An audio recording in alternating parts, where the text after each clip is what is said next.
मैं अपने सर्वव्यापी सद्गुरु देव भगवान को प्रणाम करता हूँ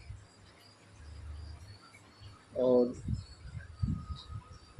इस धरती पे मौजूद सभी गुरुजन और ईश्वर का संदेश जो दे रहे हैं उन्हें प्रणाम करता हूँ। और एक बात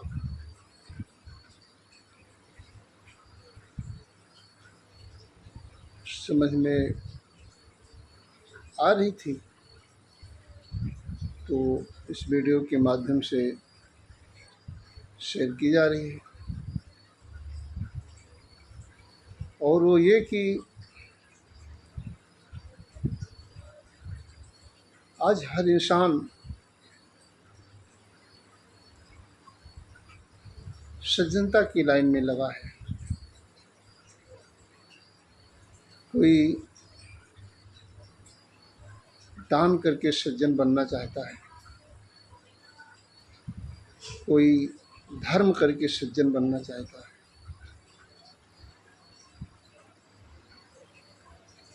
अनेकों तौर तरीके अपनाए जा रहे हैं सज्जनता के।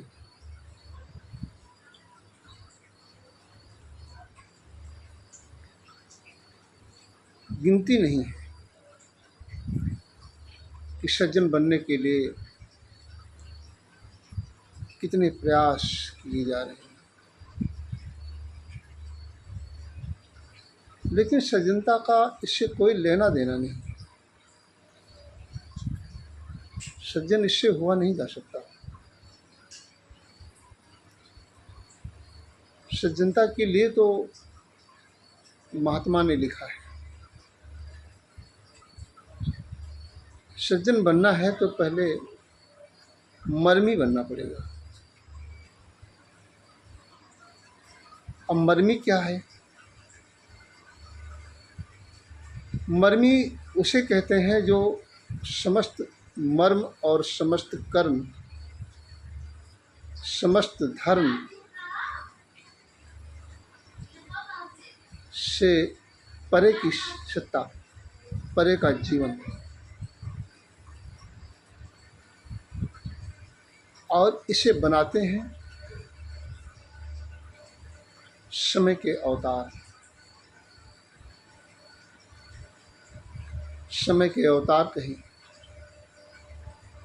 परम सद्गुरु कहें,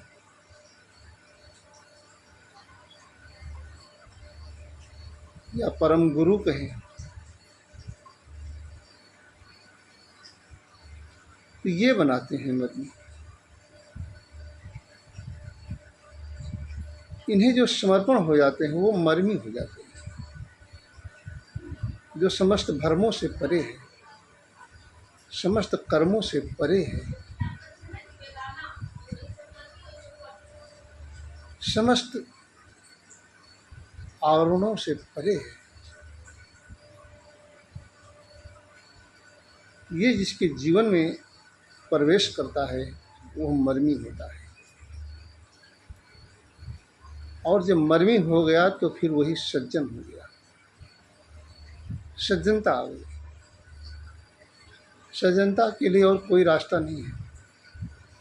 सज्जन बनना है तो पहले मर्मी बने। और इतना ही नहीं, जब सज्जन बन जाएंगे तो सुमति, सु कहते हैं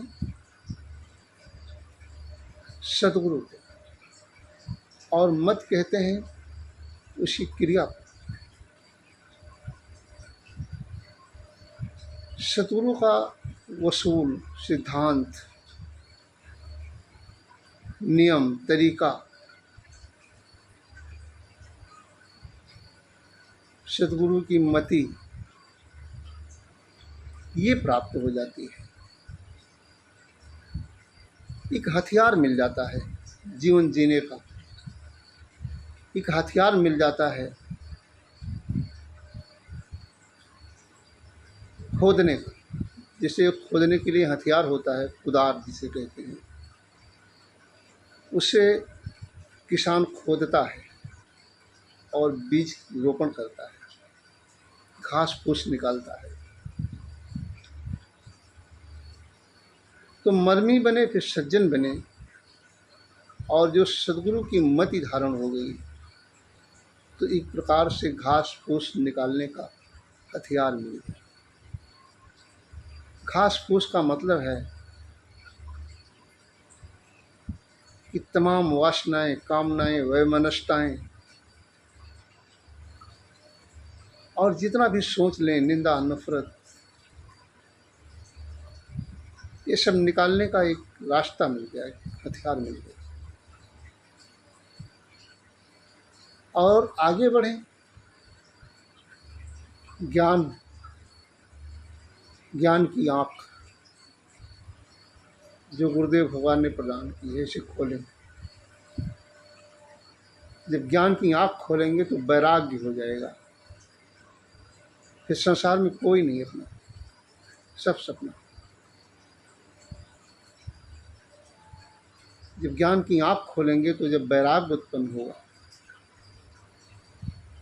हृदय के आँख में वैराग्य जब उत्पन्न होगा तो भाव प्रकट होगा, सबके प्रति सुंदर भावना, सबके प्रति मंगल कामना, सबके प्रति श्रद्धा, सबके प्रति विनम्रता, एक आदर्श जीवन, ये भाव प्रकट होगा। और इस भाव में जो प्रज्वलित होगी, एक होता है सांप और एक होता है सांप की मणि, एक होती है भक्ति और एक होती है भक्ति की मणि। तो इस भाव के माध्यम से जो प्रज्वलित होगी वो भक्ति की मणि होगी, और उस मणि के प्रकाश में आपके सकल गुण विलय हो जाएंगे। सकल माने सब, गुण माने 3, रजोगुण, तमोगुण, सतोगुण।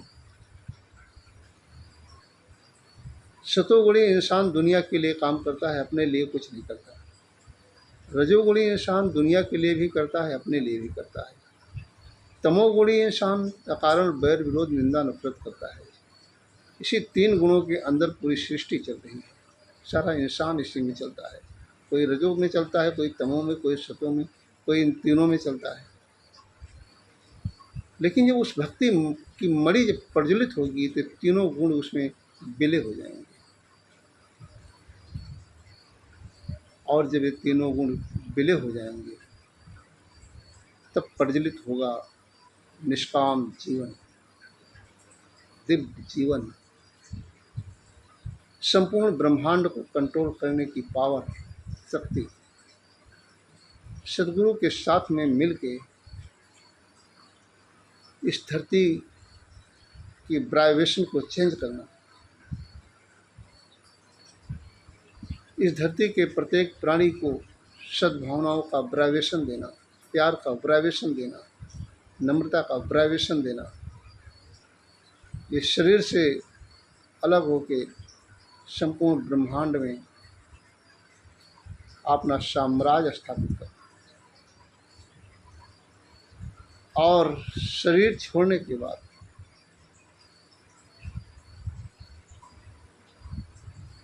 जब इस दुनिया से रुष्कत होते हैं, जब कभी ऐसी आत्मा को मौका मिलता है ईश्वर की तरफ से, तो इस धरती पर संपूर्ण ब्रह्मांड के कल्याण के लिए अवतार धारण करके आता है। ये मुक्त आत्मा जो इस लेवल पे जीता है।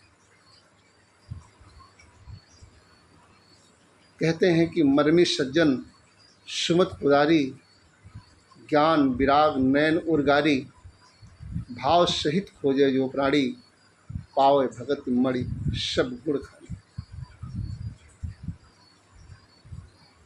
तो इस लेवल पे जीने के लिए सबसे पहले तो परम सदगुरु को समर्पण हो जाएं और मर्मी बने, फिर सज्जन बने, फिर उनके मति को धारण करें, फिर भाव प्रकट होगा।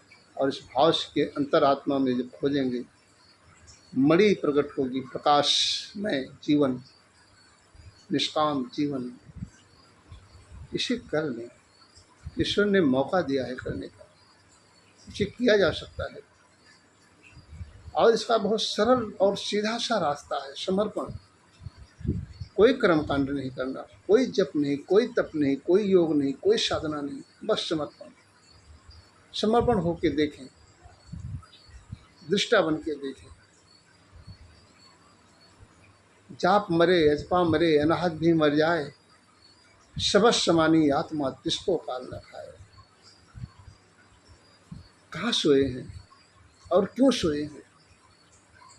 उठो, जागो और अपने आप को प्राप्त करो। ये मनुष्य जन्म ऐसे नहीं मिला है, इसकी बहुत कीमत है। कौड़ी के बदले ना डालें इसका मोल। मानुष तरह जन्म दुर्लभ है, कौड़ी बदले जाए। तो दुर्लभ को प्राप्त करने के बाद ही दुर्लभ होता है।